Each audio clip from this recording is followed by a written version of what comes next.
ආදරණීය දරුවනේ මේ වීඩියෝ එකෙන් අපි සාකච්ඡා කරන්නේ වාණිජ්‍ය බැංකුව පිළිබඳව සාකච්ඡා කළ වීඩියෝ එකේ දෙවෙනි කොටස. දැන් අපි කලින් කතා කළා වාණිජ්‍ය බැංකුව තැන්පතු බාර ගන්නවා ඒ වගේම ණය සපයනවා කියලා. ඊට අමතරව වාණිජ්‍ය බැංකුව සිදු කරන සේවා තියෙනවා. අපි ඒ සේවා පිළිබඳව දැන් එකින් එක සාකච්ඡා කරමු. පළවෙනි එක නියෝජිත සේවා. වාණිජ්‍ය බැංකුව ගනුදෙනුකරුවන්ගේ නියෝජිතයෙකු වශයෙන් කටයුතු කරනවා. සුරකොම්පත් මිලට ගන්න අවස්ථාවේදී, ඒ වගේම සුරකොම්පත් විකුණනකොට, ස්ථාවර නියෝග ක්‍රියාත්මක කරනකොට, විදුලි බිල්පත් හා ජල බිල්පත් ගෙවන අවස්ථාවේදී වාණිජ්‍ය බැංකුව නියෝජිතයෙකු වශයෙන් කටයුතු කරනවා. දැන් මම ආයේ විස්තර කරන්නේ සුරකොම්පත් මිලට ගැනීම හා විකිණීමේදී කොහොමද වාණිජ්‍ය බැංකුව නියෝජිතයෙකු වශයෙන් කටයුතු කරන්නේ? ස්ථාවර නියෝග කියන්නේ මොනවද? ඒ ටික මම මෙතනදී සාකච්ඡා කරන්නේ මගේ කලින් වීඩියෝ වල ඒවා සාකච්ඡා කරලා තියෙනවා. ඔයාලා ඒ වීඩියෝ නරඹන්න. එතකොට මේක පහසුවෙන් තේරුම් ගන්න පුළුවන්. ඊළඟ එක කල්බදු සේවා. අපි මේකත් කලින් සාකච්ඡා කරපු එකක්. තුන්වෙනි සේවාව තමයි විද්‍යුත් බැංකු සේවා. ඒ කියන්නේ අන්තර්ජාලය හරහා බැංකු කටයුතු කරගැනීමේ අවස්ථාව ලබා දීලා තියෙනවා. මේකට උදාහරණ දෙකක් ඔයාලගේ සිලබස් එකේ තියෙනවා. පළවෙනි එක තමයි හෝම් බෑන්කින්. හෝම් බෑන්කින් කියන්නේ නිවසේ සිට පරිගණක භාවිතා කරමින් තම පෞද්ගලික පරිගණකය භාවිතා කරලා බැංකු කටයුතු කරගැනීමේ හැකියාව. දෙවෙනි උදාහරණය තමයි ටෙලි බැංකු සේවා. ඒ කියන්නේ දුරකථනය මගින් බැංකු කටයුතු කරගැනීමේ හැකියාව. හතර උගත් සේවා. ඒ කියන්නේ ඔයාලා දන්නවනේ හදිස්සි අවශ්‍යතාවයකට සුවන්නාභරණ ඇපයට තියලා මුදල් ලබා ගැනීමේ සේවාව තමයි අපි උගත් සේවා කියලා කියන්නේ. පහ සුරක්ෂිතාගාර පහසුකම්. සුරක්ෂිතාගාර පහසුකම් කියන්නේ දැන් හිතන්නකෝ අපි ගාව තියෙන වටිනා මුතු මැණික් ආභරණ. එතකොට මේවා ගෙදර තියාගෙන හිටියොත් අපිට තියෙන අවදානම වැඩි. අපිට පුළුවන් එතකොට මේ වටිනා ආභරණ ඒ වගේම මේ වැදගත් ලියවිලි වාණිජ්‍ය බැංකුවක සේප්පුවක තැන්පත් කරන්න. තැන්පත් කළා අපිට පුළුවන් අපේ වත්කම් ආරක්ෂා කරගන්න.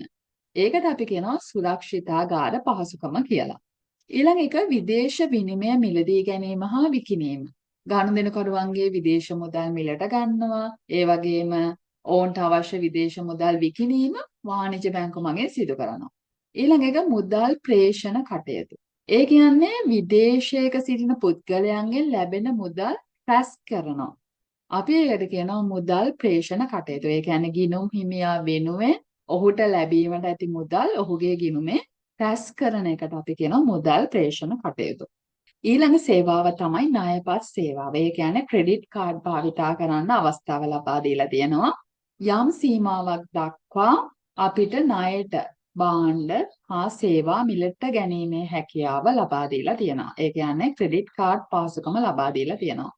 මේවට නිදසුන් තමයි වීසා කාඩ්, මාස්ටර් කාඩ්, ඒ වගේම ඇමරිකන් එක්ස්ප්‍රස් කාඩ්. ඊළඟ එක සංචාරක චෙක්පත් නිකුත් කිරීම.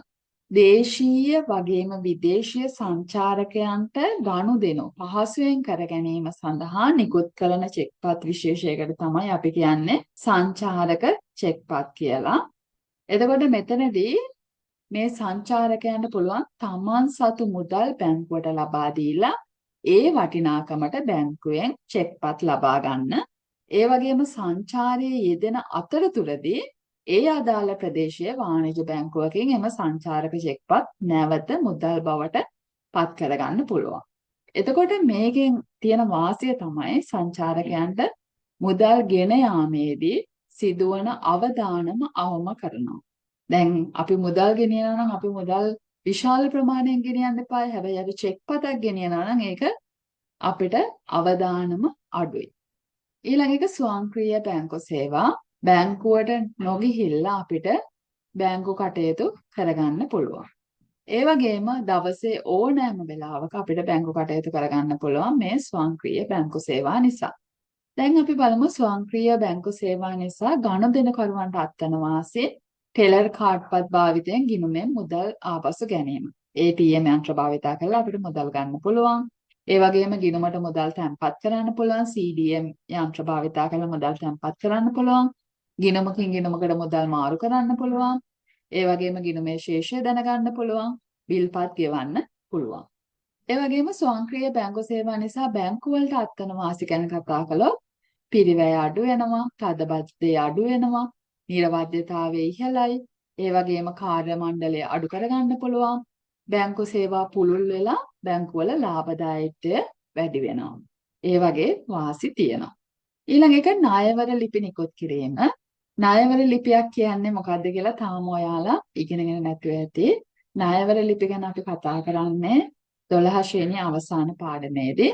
ළමයි දැන් හිතන්නකෝ අපි භාණ්ඩ ආනයනය කරනවා.